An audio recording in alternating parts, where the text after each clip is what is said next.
Hi friends, pasta எப்படி செய்யலான்னு பார்க்கலாமா? ஈஸி 1 பாட் பாஸ்தா. ஒரு கடாயில் லைட்டாக பட்டர் சேர்த்துட்டு பாஸ்தாவை அப்படியே கொட்டிக்கலாம். லைட்டாக கொஞ்சம் சூடாகிற வரைக்கும் ஃப்ரை பண்ணிக்கலாம்.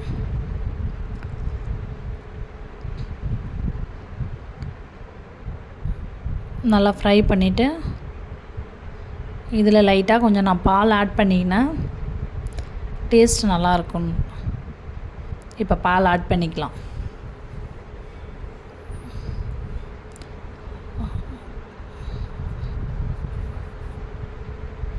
பால் ஆட் பண்ணிவிட்டு கொஞ்சம் தண்ணி ஆட் பண்ணிக்கலாம். இது கூட ஆட் பண்ணுறதுக்கு டொமேட்டோ, கார்லிக்கும் நல்லா ஆயில் பட்டரில் வேக வச்சுட்டு மேஷ் பண்ணி வச்சுருக்கேன் தனியாக. அந்த பேஸ்ட்டையும் நான் இதில் ஆட் பண்ணிக்க போகிறேன். இப்போ ஆட் பண்ணுறேன் பாருங்கள். 1 பாட் பாஸ்தா அப்படின்றதால எல்லாத்தையும் நம்ம அப்படி அப்படியே ஆட் பண்ணிக்கலாம்.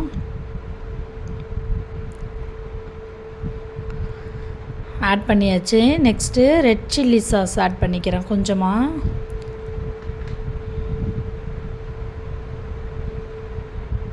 ஒரு 4 ட்ராப்ஸ் 5 ட்ராப்ஸ் போட்டுக்கலாம். ஓகே.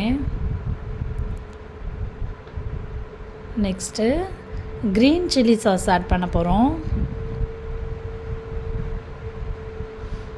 உங்களுக்கு காரத்துக்கு தகுந்த போல் ஆட் பண்ணிக்கலாம்.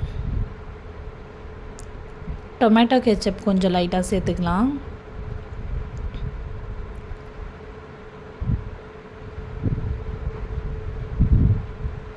இதெல்லாம் சேர்த்துட்டு தேவையான அளவுக்கு உப்பு ஆட் பண்ணிக்கலாம். நான் வந்து பாஸ்தா மசாலா வச்சுருக்கிறதால பாஸ்தா மசாலா ஆட் பண்ண போகிறேன். எவரெஸ்டோடைய பாஸ்தா மசாலா ஒரு பாக்கெட் ஃபுல்லாகவே ஆட் பண்ணிக்கலாம். ஆட் பண்ணிவிட்டு ஃபுல்லாகவே நல்லா மிக்ஸ் பண்ணி விட்டுடலாம் ஒரு தடவை.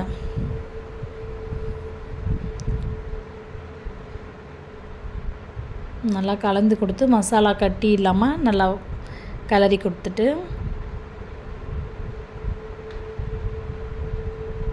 நல்லா வேக வச்சுக்கணும். பாஸ்தா வேகிற வரைக்கும் கொஞ்சம் சிம்மில் வச்சு நல்லா வேக வச்சுக்கணும். வெந்ததுக்கப்புறமா லைட்டாக மேலே சீஸ் ஆட் பண்ணி நல்லா கிளறி கொடுக்கணும். பாஸ்தா நல்லா வெந்துடுச்சு. சீஸ் ஆட் பண்ணி நல்லா கொஞ்சம் நல்லா க்ரீமியாக இருக்கும். நல்லா ஆட் பண்ணிக்கோங்க.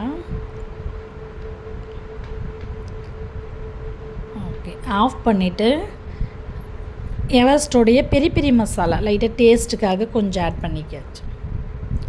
நான் ஆட் பண்ணியிருக்கேன். நீங்கள் இருந்தால் ஆட் பண்ணிக்கோங்க, இல்லைனா இது ஆப்ஷனல் தான். உங்களுக்கு தேவைன்னா ஆட் பண்ணிக்கலாம், இல்லைனா இதுவே நல்லாயிருக்கும். கொஞ்சமாக அவ்வளோதான். இது நல்லா கிளறி கொடுத்து சாப்பிட வேண்டியதான். பாய்.